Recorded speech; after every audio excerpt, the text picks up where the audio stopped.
Olá, sou Amarildo Diniz, professor de atualidades da Central de Concursos. Nesta aula, a nossa prioridade vai ser para política, economia, sociedade, meio ambiente, uma pitada de cultura e também relações internacionais. No módulo 1, as eleições presidenciais no Brasil, portanto, começamos com política nacional. E a gente começa pelo primeiro turno das eleições presidenciais, em que o candidato Jair Bolsonaro, do PSL, ficou na primeira posição com cerca de 46%, dos votos válidos. Em segundo lugar, Fernando Haddad, do PT, cerca de 29% dos votos. Agora a gente vai observar um quadro que mostra o resultado do primeiro turno das eleições presidenciais. Observem, Jair Bolsonaro, do PSL, Partido Social Liberal, candidato de extrema-direita, ficou com cerca de 46% aí das intenções de voto. Segunda posição, Fernando Haddad, do PT, 29% das intenções de voto. O que se observa é que, durante o primeiro turno, teve uma forte migração de votos, isto é, votos úteis, de outros candidatos de direita, o eleitorado de direita migrou para Jair Bolsonaro. Muita gente que ia votar em Geraldo Alckmin, em João Amoedo, em Henrique Meirelles e Álvaro Dias, resolveu votar já no primeiro turno em Jair Bolsonaro. Portanto, o candidato foi inflado já no primeiro turno por eleitores de direita provenientes de outros candidatos. Por isso que Geraldo Alckmin teve a candidatura meio esvaziada, ficou com apenas 4,7% dos votos. João Amoedo, 2,5% dos votos. Henrique Meirelles, que foi ministro da Fazenda do governo Temer, do MDB, 1,2% de votos. E Álvaro Dias, apenas 0,8% de votos. Portanto, muitos desses eleitores acabaram migrando para Bolsonaro já no primeiro turno, com um certo desejo de liquidar as eleições no primeiro turno, mas não foi suficiente. A gente observa também que outros candidatos sofreram esvaziamento, Marina Silva, da Rede Sustentabilidade, candidata de centro-esquerda, ficou apenas com 1% de intenção de voto, atrás até do Cabo Daciolo, do Patriota, o candidato mais cômico nas eleições, que ficou com 1,2%. Outro candidato que teve um desempenho meio ruim foi Guilherme Boulos, do PSOL, apenas 0,5% de intenção de voto. Possivelmente também muitos eleitores de esquerda, extrema esquerda, já migraram no primeiro turno para Fernando Haddad. E na terceira posição está aí Ciro Gomes, do PDT, candidato de centro-esquerda, que até conseguiu manter o seu percentual de votos, aí cerca de 12%. No primeiro turno, Jair Bolsonaro, então, ficou na primeira posição, o ex-capitão do Exército, ex-deputado federal, fica na primeira posição com 46% de intenção de voto, e é necessário entender quais foram os fatores para o sucesso de Jair Bolsonaro nas eleições presidenciais logo no primeiro turno.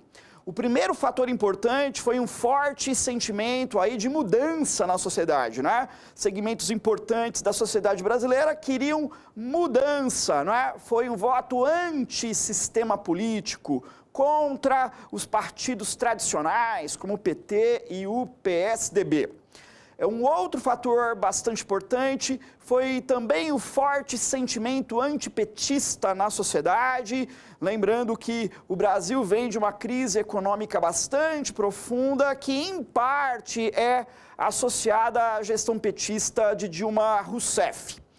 Outro fator bastante importante foi o enfraquecimento do PSDB, que seria o partido tradicional, de direita neoliberal, que perdeu muito apoio devido ao vínculo do PSDB com o governo Temer, que é um governo bastante impopular. Então, o vínculo, a associação do PSDB que apoiou Temer também esvaziou os votos da dita direita mais moderada, mais neoliberal.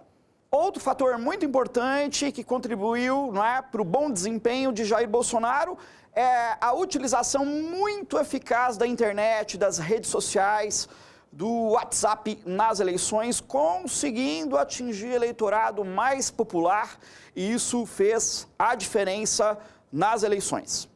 Outro aspecto importante no primeiro turno foi que, à medida que os votos de Lula migraram para Fernando Haddad foi subindo nas intenções de voto, passando Ciro Gomes. Houve uma reação do eleitorado de direita no sentido de inflar a candidatura de Jair Bolsonaro com votos úteis. Um dos fatores mais decisivos nas eleições presidenciais no primeiro turno foi o atentado sofrido por Jair Bolsonaro. Ele sofreu um atentado, uma facada em Juiz de Fora, Minas Gerais, quando estava fazendo campanha política. Ele sofreu a facada, foi levado para a Santa Casa da cidade, onde foi submetido a uma cirurgia no intestino. Posteriormente, ele foi levado para o Hospital Albert Einstein, em São Paulo. Nas imagens, observem o agressor, o Adélio Bispo de Oliveira, o doente mental que fez o atentado contra Jair Bolsonaro. Durante o primeiro turno, o candidato a vice-presidente na chapa de Jair Bolsonaro, o general Hamilton Mourão, do PRTB, fez várias declarações polêmicas. O general Mourão chegou a fazer declarações racistas, associando negros à malandragem e os índios à indolência. Mourão também fez declarações em relação a direitos trabalhistas que causaram incômodo. Afirmou do problema que seria o 13º salário para os empresários. As declarações racistas e contra direitos trabalhistas do general Mourão causaram transtornos na própria campanha de Jair Bolsonaro, e Bolsonaro acabou desautorizando aí algumas declarações de Mourão, que teve que evitar novas declarações polêmicas para não prejudicar a campanha. No primeiro turno, Fernando Haddad, do PT, ficou na segunda posição com 29% das intenções de voto. Fernando Haddad é professor universitário e foi ministro da Educação e também prefeito de São Paulo. Haddad, vice de Lula, acabou herdando a candidatura do ex-presidente, que teve a candidatura impugnada pela lei da ficha limpa através do Tribunal Superior Eleitoral. Como avatar de Lula, Haddad assume a candidatura à presidência da República e logo boa parte dos votos do lulismo migram para Haddad e ele acaba indo, portanto, para o segundo turno, passando Ciro Gomes. Lembrando que a candidata a vice na chapa de Haddad foi Manuela Dávila, do PCdoB. Ciro Gomes, do PDT, centro-esquerda, no final acabou ficando na terceira posição atrás de Fernando Haddad, uma vez que o PT fez um acordo com o PSB, Partido Socialista Brasileiro, para o Partido Socialista Brasileiro ficar neutro durante as eleições. Aí o PT acabou apoiando o governador Paulo Câmara em Pernambuco, do PSB, enquanto em Minas Gerais, o PSB retirou o seu candidato, que seria Márcio Lacerda, para apoiar a candidatura petista do governador Fernando Pimentel. Esse acordo entre o PT e o PSB enfraqueceu a candidatura de Ciro Gomes. Durante o primeiro turno, aconteceram várias manifestações no país contra Jair Bolsonaro. A principal delas foi a manifestação do Ele Não, em várias cidades do país. As manifestações do Ele Não foram comandadas por feministas, tiveram bastante apoio de LGBTs, partidos de esquerda, um pessoal mais de centro e também parte da direita liberal. Apesar da importância das manifestações do Ele Não, muitos críticos avaliam que o foco em pautas identitárias, a questão da mulher, a questão LGBT, a questão indígena, acabou atrapalhando a centro-esquerda durante as eleições presidenciais, visto que isso acabou reforçando posições mais conservadoras do outro lado. No segundo turno das eleições presidenciais, o candidato Jair Bolsonaro salta na frente, visto que ficou na primeira posição durante o primeiro turno, e é tradicional que o candidato que consiga mais votos no primeiro turno apareça em primeiro nas pesquisas de segundo turno. Bolsonaro alegou problemas de saúde para não participar de debates durante o segundo turno das eleições presidenciais. Portanto, uma das características, principalmente do segundo turno, foi a falta de discussão, de debate sobre as propostas dos candidatos nos meios de comunicação, principalmente nas televisões.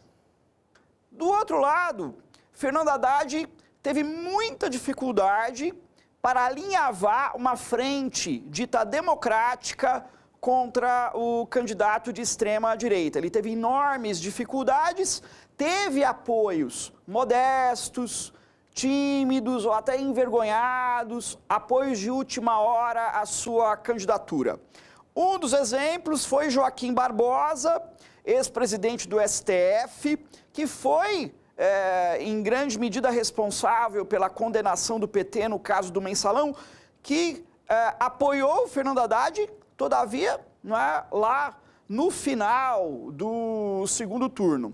Marina Silva também apoiou o Fernando Haddad, também lá no final do segundo turno. Então foram adesões um tanto sem muita convicção, de apoio a Fernando Haddad, o que complicou um pouco a candidatura dele.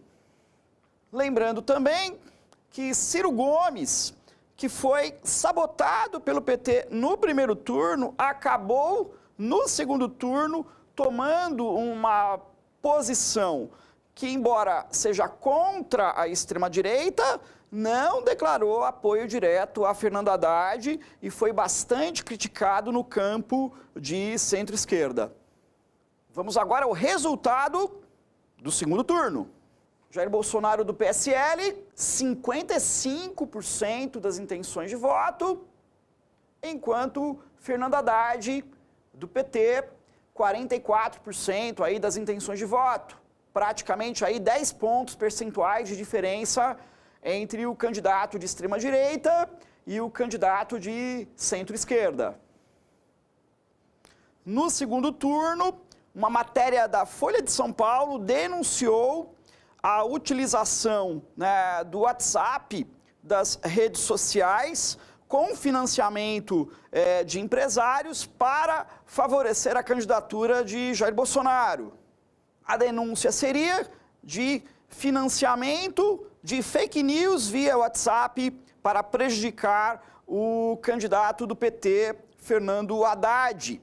Lembrando que no Brasil, pela legislação atual, não pode haver financiamento empresarial de campanhas eleitorais. Também aconteceram ações da Justiça Eleitoral contra manifestações tidas como esquerdistas em universidades federais, com a utilização de policiais, o que foi bastante criticada, medida bastante criticada, tanto pelo Supremo Tribunal Federal, quanto pela Procuradoria-Geral da República. Em várias universidades aconteceram manifestações antifascistas, aulas sobre fascismo, e isso foi interpretado como campanha eleitoral esquerdista. Violência política. Durante a campanha eleitoral foram registrados mais de 190 agressões com motivação política contra eleitores de esquerda, LGBTs, mulheres. Isso causou bastante controvérsia no país. Um dos casos mais graves foi o assassinato de uma liderança negra, Moa do Catendê, capoeirista, em Salvador, na Bahia. Ele foi assassinado devido a uma discussão política. Agora vamos a Você Aprendeu. Agora no Você Aprendeu, eleições presidenciais no primeiro turno. Na primeira posição ficou Jair Bolsonaro, do PSL, cuja candidatura cresceu após um atentado, uma facada, realizado por um doente mental. O antipetismo na sociedade, após anos de crise econômica e o desgaste no PSDB, ao ter apoiado o governo Temer, foram fatores que beneficiaram Bolsonaro. A transferência de votos úteis de outros candidatos de direita, Alckmin, Amoedo, Meirelles e Álvaro Dias, foi importante para o êxito de Bolsonaro no primeiro turno.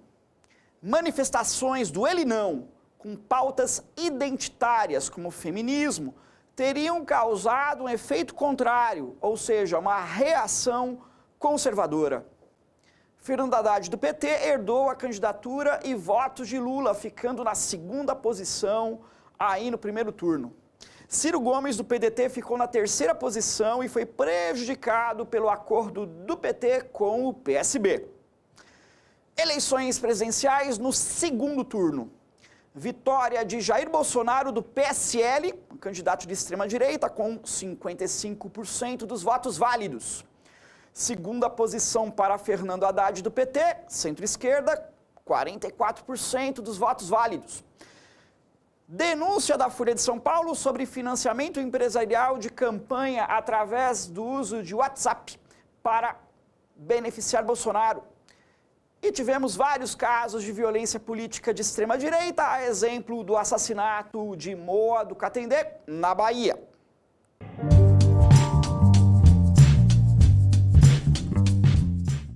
Agora vamos resolver um exercício.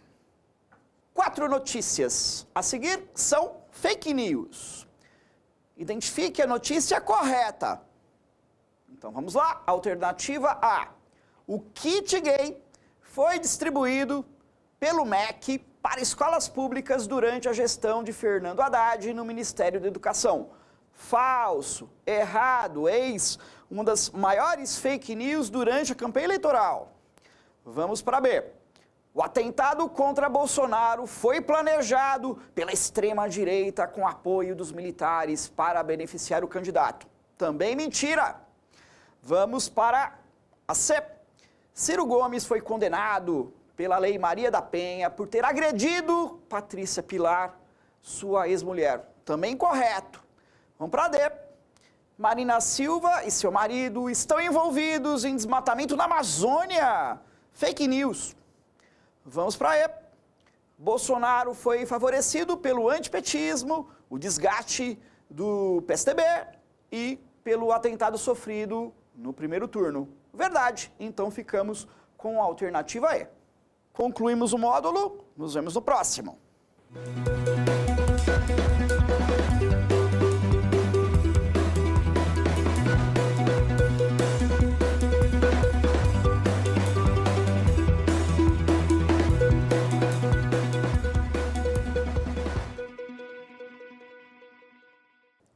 No módulo 2, Política e Economia, com foco na transição para o novo governo. Bolsonaro e Michel Temer já tiveram uma reunião cordial no processo de transição entre o atual governo para o próximo governo. As equipes do atual governo e do novo governo já fazem várias reuniões, principalmente em setores-chave, para a administração do país, como a economia. O processo de transição, ele foi marcado por muita confusão, muitas especulações, bate-cabeça dentro da própria equipe de Bolsonaro, especulações sobre o nome dos novos ministros e também especulações sobre a fusão entre ministérios, sobre a permanência ou não de ministérios como o Ministério do Meio Ambiente e o Ministério do Trabalho. Aconteceram várias divergências entre Bolsonaro e Paulo Guedes, o seu ministro da Economia, divergências também entre Paulo Guedes e o Poder Legislativo e também algumas rusgas com o Poder Judiciário.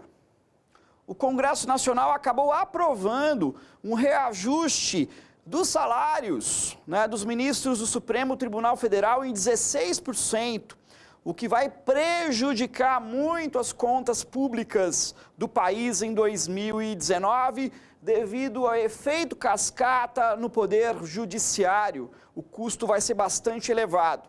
E essa decisão contraria, inclusive, declarações de Bolsonaro, visto que o presidente foi contra esse reajuste exatamente por onerar demais as contas públicas do país.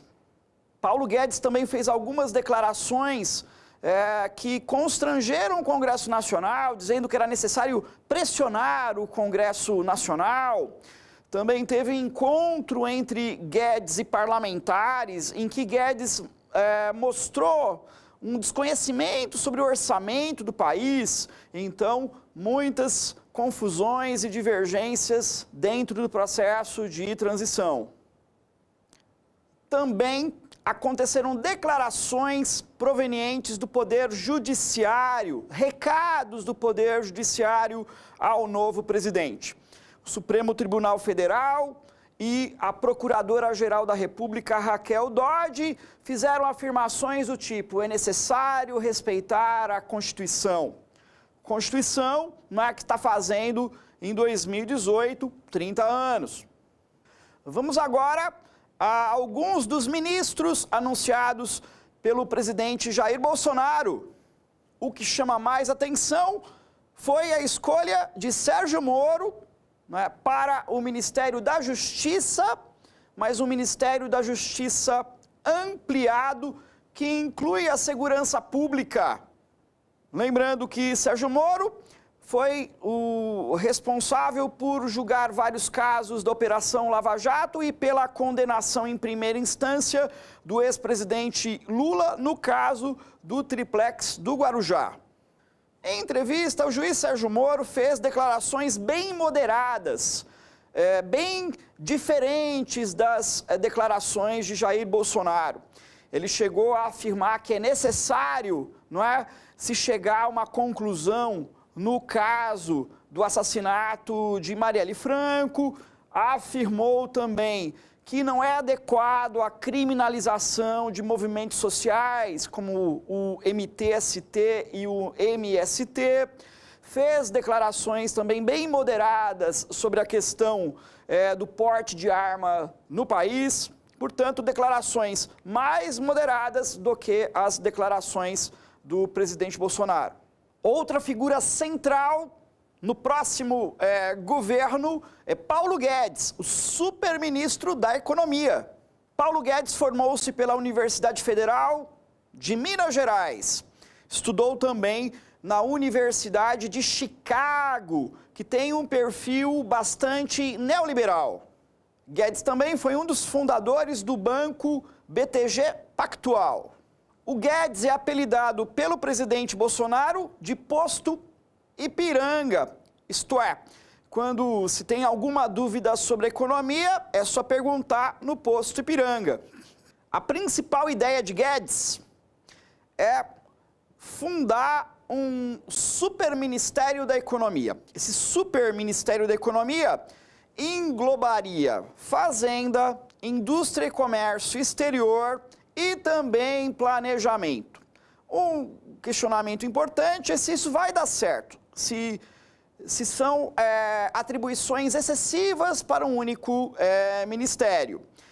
Quem é a favor, afirma que isso pode conduzir o governo a ter mais agilidade na política econômica. Fundindo todas as áreas, haveria mais coordenação e aceleraria medidas de política econômica.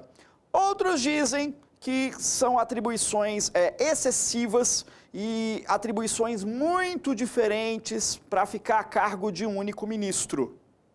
Como neoliberal, Paulo Guedes defende privatizações de empresas estatais. Entre os alvos, os Correios, parte da Petrobras e parte da Eletrobras. No período de transição, também foram feitas declarações polêmicas no campo geopolítico e diplomático, declarações que provocaram aí rusgas, principalmente em setores econômicos e de comércio exterior. O que se observa é uma mudança na geopolítica importante para o Brasil. O que se propõe é um alinhamento geopolítico mais direto com os Estados Unidos, ou seja, um alinhamento do Brasil com os Estados Unidos de Donald Trump. Como a ideia central é alinhar o Brasil com os Estados Unidos de Trump, já se observa algumas semelhanças em relação a Bolsonaro e Trump. Uma comunicação cada vez maior através de redes sociais, como Twitter, e atribuir críticas da imprensa, inclusive a imprensa tradicional, a fake news. Uma das propostas que mostra esse alinhamento com os Estados Unidos é a concessão da base aeroespacial brasileira de Alcântara, no Maranhão, para os Estados Unidos. Outra declaração polêmica que mostra alinhamento com os Estados Unidos é a possibilidade do Brasil reconhecer Jerusalém como capital oficial de Israel, o que causou bastante constrangimento nos países árabes. O reconhecimento de Jerusalém como capital de Israel foi um procedimento tomado apenas por dois países, Estados Unidos e um país pobre da América Central, a Guatemala. Aí a gente pode identificar três forças por trás dessa ideia: o alinhamento com os Estados Unidos, a influência de judeus ultra-radicais e a influência de evangélicos fundamentalistas também. O mundo árabe se incomodou com essa posição inicial, pelo menos, de Jair Bolsonaro, e o Egito acabou cancelando uma reunião de negócios e diplomacia com o governo brasileiro, que era uma reunião envolvendo o ministro das Relações Exteriores, Aloysio Nunes. Cabe salientar que o mundo árabe é muito importante nas exportações brasileiras de alimentos. Exportamos para o mundo árabe cerca de 7 bilhões de dólares em alimentos, principalmente carnes. E um eventual reconhecimento de Jerusalém como capital de Israel pode prejudicar o comércio exterior brasileiro. Um dos exemplos são as exportações de frango halal. Um frango que ele é criado e abatido segundo preceitos islâmicos, com a presença de religiosos islâmicos.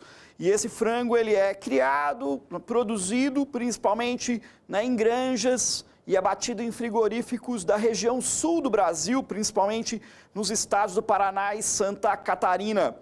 Ou seja, nós temos aí segmentos importantes da nossa cadeia produtiva e exportadora, que estão ligados aí a exportações para países árabes como a Arábia Saudita, Emirados Árabes Unidos e até o Irã. Quanto ao Mercosul, numa entrevista de Paulo Guedes a uma jornalista argentina, ele afirmou que o Mercosul não seria prioridade. Todavia, a Argentina é a terceira mais importante compradora de produtos brasileiros. Também aconteceram críticas à China, não é? E a China reagiu afirmando, não é, que se o Brasil se alinhar com os Estados Unidos e começar a fazer políticas contrárias à influência chinesa, que sofreria as consequências econômicas e que essas consequências seriam duras. Lembrando que a China felicitou, né, Jair Bolsonaro pela vitória nas eleições presidenciais e que o Partido Comunista Chinês também fez um convite ao Partido Social Liberal para conversa, para trocar ideias lá em Pequim. Lembrando que a China é a maior parceira comercial do Brasil, principal destino para as exportações do Brasil. O Brasil é grande exportador de commodities, minerais e agrícolas para a China, principalmente minério de ferro e soja. Agora, na próxima tela, observe o Você Aprendeu.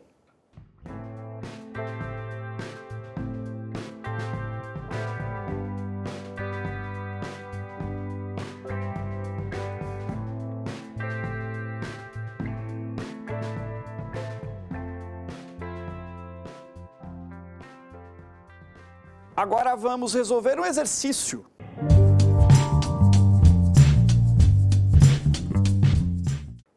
A respeito de declarações polêmicas de Bolsonaro e da equipe de transição no segundo semestre de 2018 sobre relações internacionais, é correto afirmar que, vamos lá, a Argentina ficou entusiasmada com a prioridade dada ao Mercosul pelo futuro ministro da Economia, Paulo Guedes. Incorreto. Vamos para B. Países latino-americanos e africanos foram valorizados nas declarações do general Mourão. Ao contrário. Vamos para C. A intenção de reconhecer Jerusalém como capital de Israel causou reação negativa no mundo árabe, principalmente do Egito, que importa alimentos do Brasil. Correto. Vamos para D. O novo governo discorda do acordo com os Estados Unidos sobre a base aeroespacial de Alcântara. Incorreto. Vamos a E. A China considerou muito positivo o alinhamento geopolítico de Bolsonaro com Donald Trump, presidente dos Estados Unidos. Incorreto. Então, a alternativa correta é a alternativa C.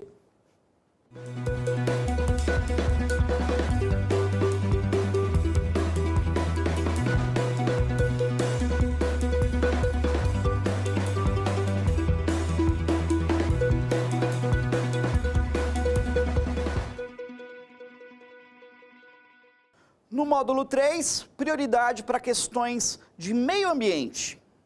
Pois bem, meio ambiente e política.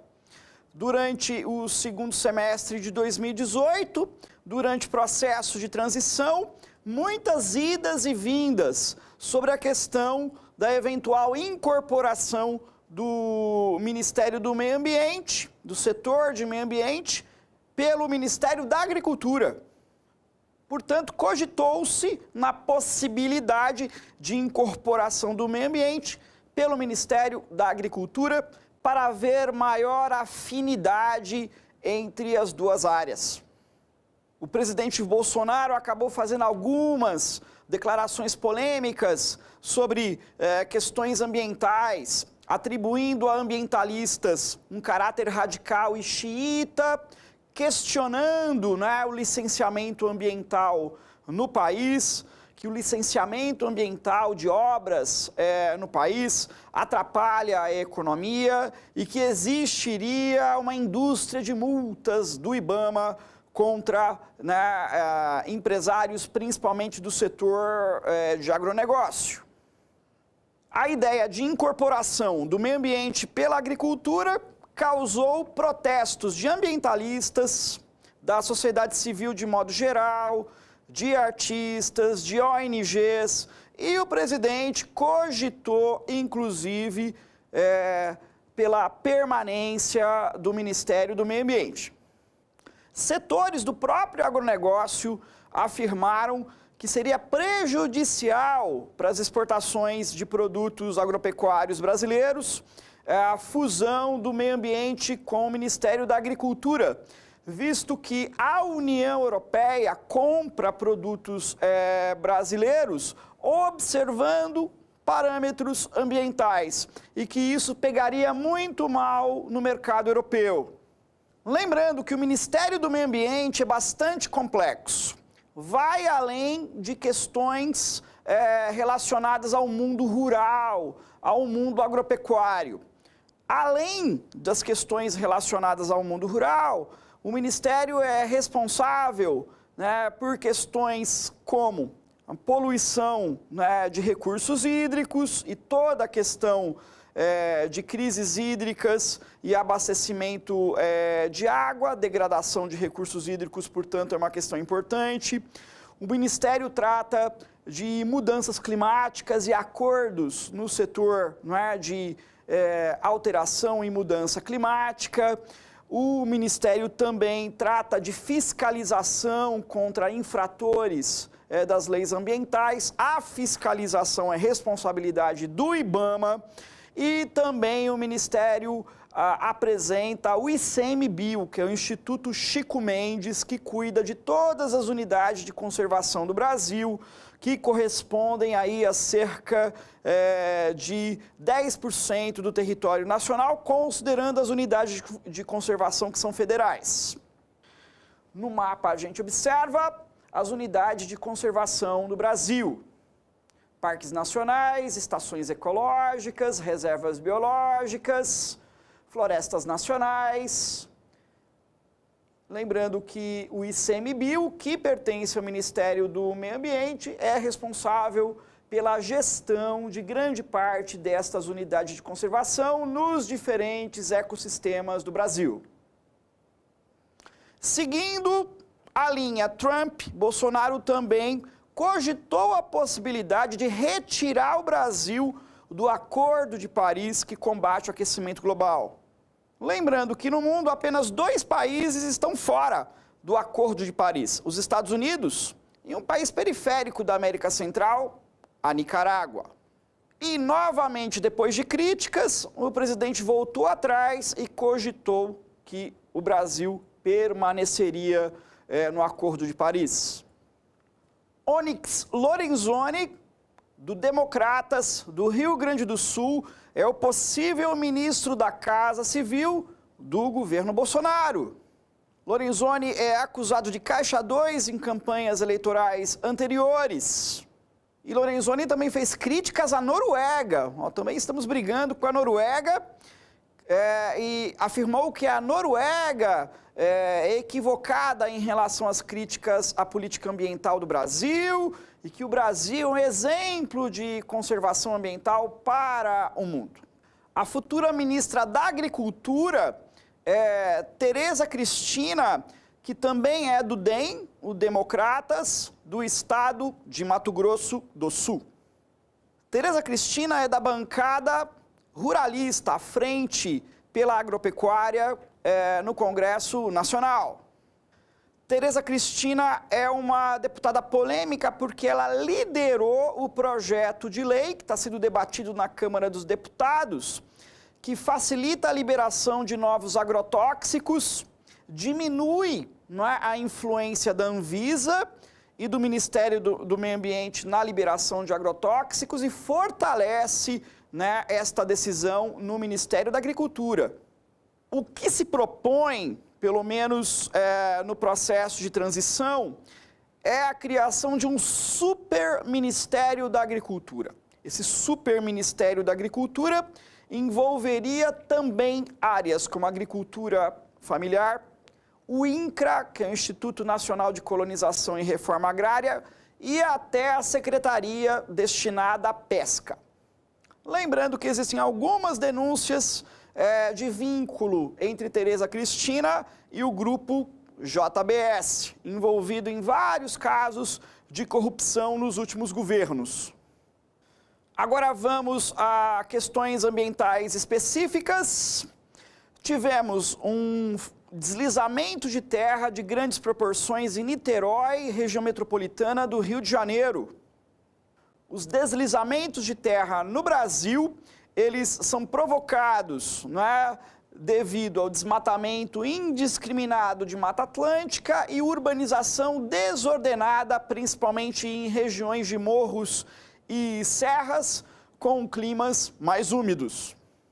O deslizamento em Niterói provocou mortes, destruição de infraestrutura e destruição de moradias. Novamente, os Estados Unidos são atingidos por furacões gestados no Oceano Atlântico e que foram em direção à porção sul do país, principalmente o estado da Flórida e o estado da Carolina do Sul. Os furacões Florence e Michael causaram vários transtornos, alagamento de grandes áreas, destruição de moradias e destruição de infraestrutura de transportes e comunicações.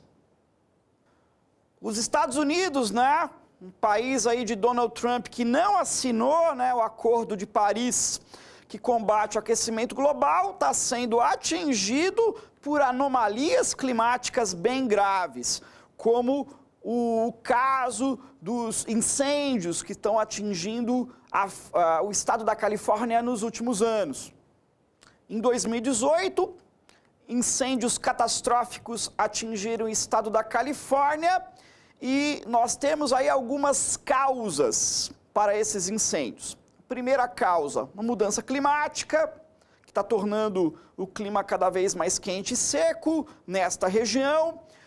A segunda causa, ações antrópicas, como o desmatamento em várias partes do estado, como a expansão de silvicultura, que é reflorestamento comercial, e também a introdução de empresas que estão causando alterações de infraestrutura, sobretudo no setor elétrico. O clima mediterrâneo da Califórnia, que tem um verão, quente e seco, também favorece a propagação dos incêndios. Observem a imagem de satélite com um incêndio catastrófico no estado americano da Califórnia, o mais populoso e o mais rico dos Estados Unidos. Esses incêndios estão causando mortes, destruição de moradias, mais de 8.000 moradias foram destruídas e também impacto na infraestrutura do estado. E o presidente Trump culpou o partido de oposição, o Partido Democrata, pelos incêndios. Aqui no Brasil, destaque para um incêndio no Museu Nacional, no Rio de Janeiro, na região da Quinta da Boa Vista, incêndio que causou comoção nacional. As causas do incêndio no Museu Nacional. Ora, o descaso da sociedade brasileira com o setor de cultura e com o setor de museus é uma das causas principais. Também o corte de recursos do governo federal para as universidades federais e também a má gestão na Universidade Federal do Rio de Janeiro. O incêndio no Museu Nacional provocou uma perda de patrimônio histórico, patrimônio arquitetônico, patrimônio arqueológico e também patrimônio paleontológico brasileiro. Para vocês terem uma ideia, grande parte dos fósseis de dinossauros encontrados no Brasil foram destruídos devido a esse incêndio. O governo federal reagiu, extinguindo o IBRAM e propondo aí a criação da Agência Nacional de Museus para melhorar a gestão dos museus brasileiros. Em educação, um dos assuntos que mais chamou a atenção foi a prova do Enem em 2018, visto que muitas questões do Enem na prova de humanidades eram questões relacionadas a problemas sociais e também algumas questões relacionadas a minorias. E a extrema-direita criticou a presença de algumas questões relacionadas a minorias como LGBTs e questões relacionadas a temas sociais. Uma única questão de linguística que mencionava a linguagem utilizada por gays e travestis causou um alvoroço nos grupos mais extremistas. O tema da redação foi muito elogiado, visto que tem tudo a ver, né, com a questão das redes sociais. O tema da redação foi a manipulação do comportamento do usuário de internet, visto que há um processo aí de manipulação dos dados. Observe o quadro a seguir, como você aprendeu.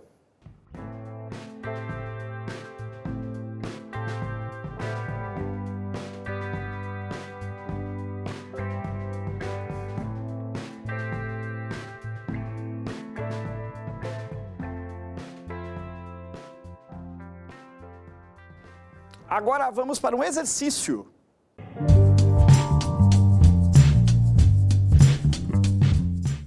Assinale a alternativa correta sobre o setor de meio ambiente no futuro governo Bolsonaro.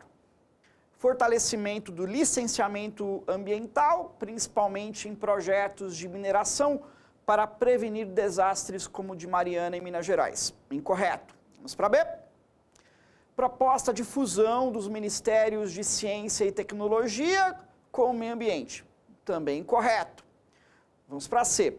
Proposta inicial de fusão entre os Ministérios da Agricultura e Meio Ambiente causou reação negativa de ambientalistas e setores do próprio agronegócio. Verdade. Vamos a D. Proposta de fortalecimento das ações do IBAMA na aplicação de multas para desmatadores no bioma Amazônia. Também incorreto. Vamos para E. Controvérsia sobre a permanência do Brasil no Acordo de Paris. Apenas os Estados Unidos e a Alemanha estão fora do Acordo de Natalidade. Na verdade, a Alemanha permanece no Acordo de Paris. Portanto, ficamos com a alternativa C. Concluímos o módulo, nos vemos no próximo.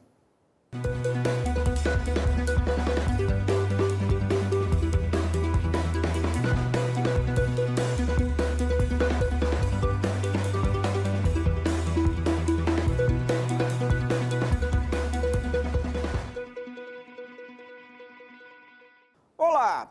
No módulo 4, prioridade para relações internacionais, principalmente questões geopolíticas. O primeiro destaque é o Nobel da Paz de 2018, que foi para 2 ativistas que condenam a violência sexual em ambientes de guerra. O primeiro premiado foi Denis Mukwege. Ele é médico ginecologista, né, que trabalha na República Democrática do Congo, um país africano que sofreu uma guerra civil recente entre governo e guerrilhas, e um país onde houve diversos casos de violência sexual contra mulheres. Ele atendeu milhares de mulheres que sofreram violência durante os conflitos no país. Outra premiada foi Nadia Murad.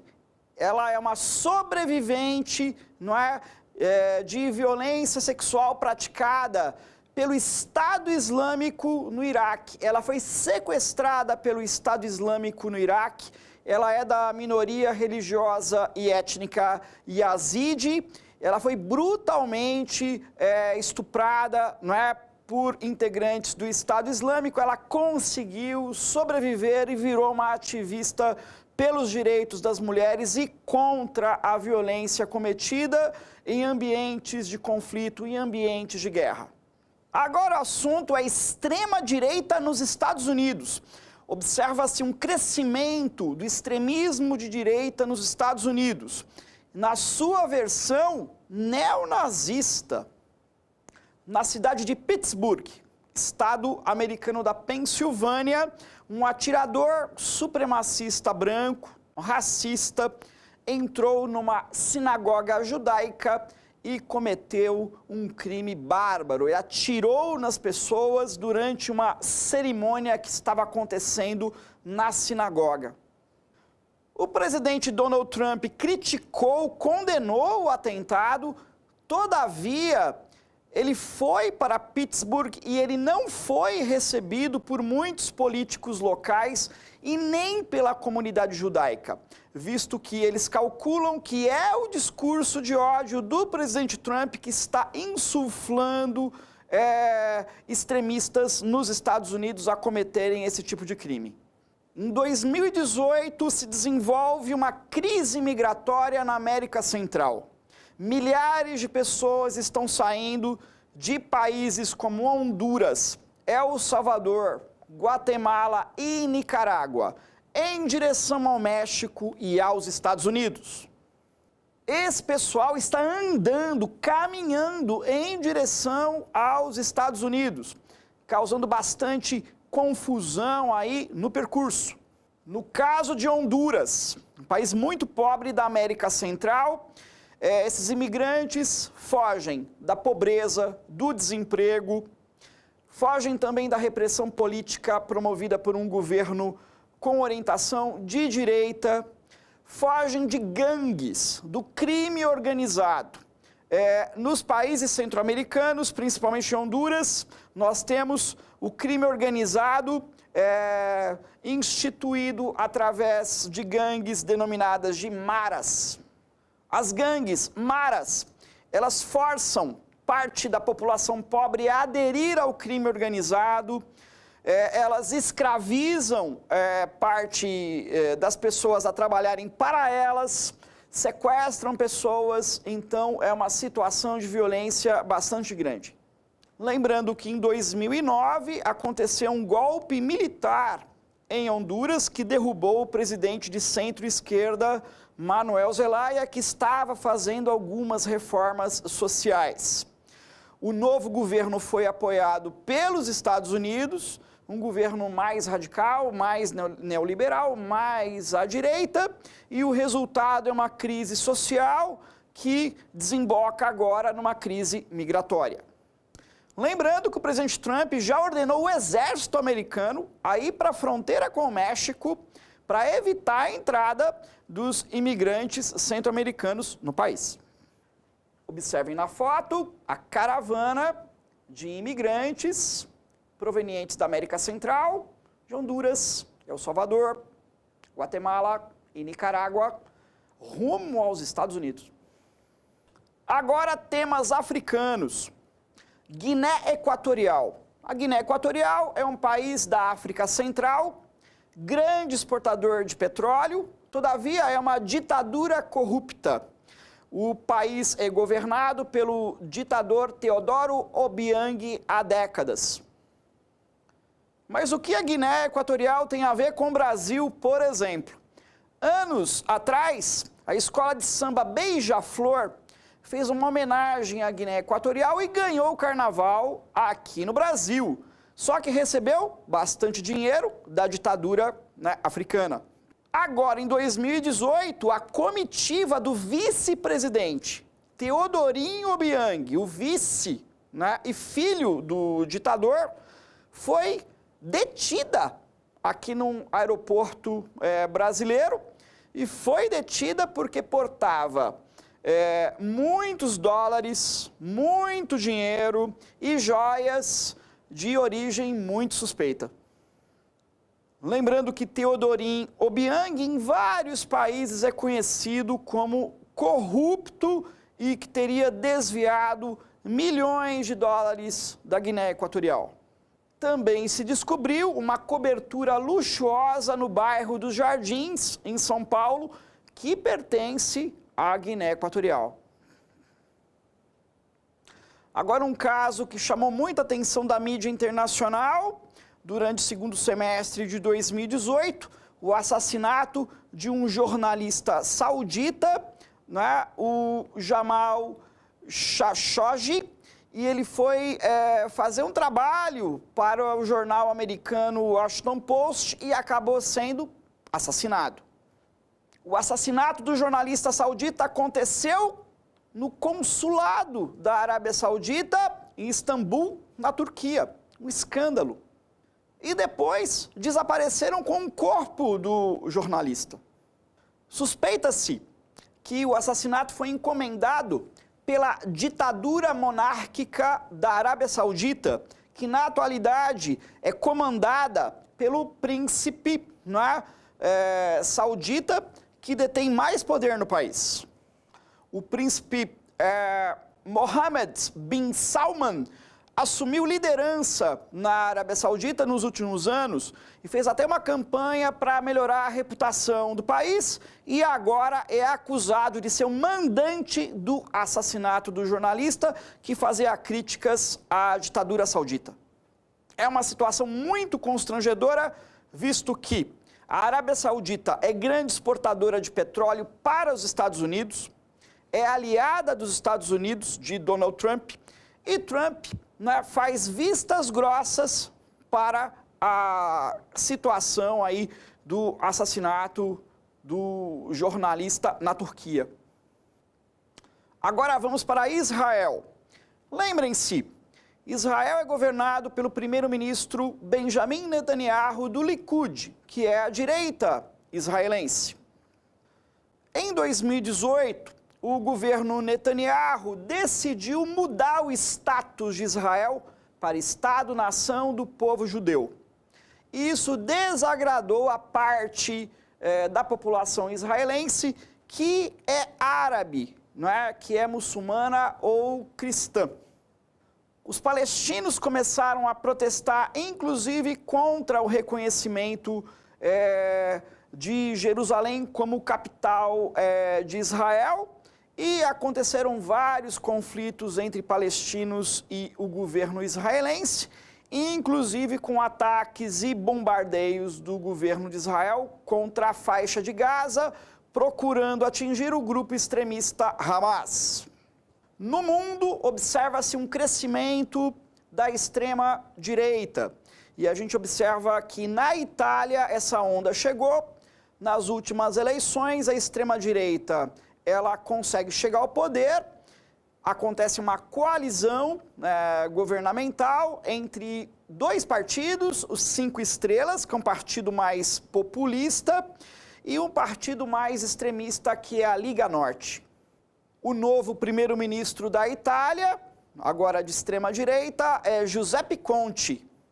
Em 2018 aconteceram vários problemas de infraestrutura na Itália, e inclusive o desabamento de uma ponte em Gênova, o que fez com que o governo tomasse providências no sentido de ampliar os investimentos em infraestrutura e manutenção da infraestrutura de transportes, visto que nos últimos anos aconteceram vários cortes de investimentos no setor de transportes, o que foi bastante criticado pela oposição.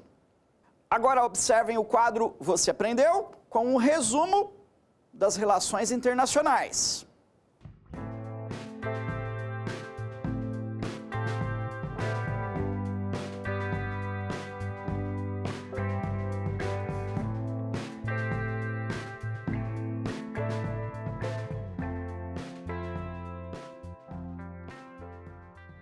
Agora vamos resolver um exercício.